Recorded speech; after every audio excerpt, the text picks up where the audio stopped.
As I stand here before you reflecting on my experience at Newman University, I am blessed. When I first decided to pursue my master's degree, I was uncertain and fearful of the whole experience. You see, I grew up in a family where education didn't mean much. I never was expected to go and even graduate from college. My father grew up in a poor village on the border of Hungary and Yugoslavia, and he had to quit school after his 5th grade year. And when the Soviets invaded his country in the 1950s, he escaped into Yugoslavia, was captured, and later came to the United States. He was 16 years old, alone in a new country, and didn't speak the language. He is a brilliant, self-educated man, but because he wasn't a U.S. citizen, he could never pursue higher education. A man who speaks 5 languages spent his whole adult life working as a house painter. It was his struggle that prompted me to become an educator because, you see, I understand the value of education, and I wanted to share it with others. When I began my program, I worked very diligently for the first year arranging sitters so I could attend class at night, and feeling guilty for leaving my 2 daughters, Ava and Kara. Instead of spending my summers with them, I was sitting in class. I felt bad for leaving them, but little did I know, me pursuing my education would also impact theirs.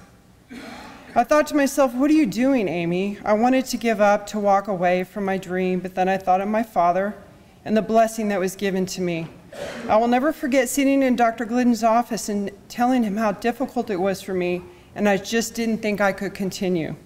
Dr. Glidden said to me, you are not going to quit, Amy. You are an asset to the profession. It was his guidance, kindness, and positivity that pushed me through what I thought was unattainable. There is a part of me that thinks Dr. Glidden knew better than I what lay ahead. I began with curriculum and instruction and accountability that first year, and after working with ESOL students in my classroom, I decided to switch to English as a second language. I knew I had made the right decision when I took my first class with Catherine Nelson. When the ESOL position came open in my building, I was offered the job, and I couldn't believe my luck.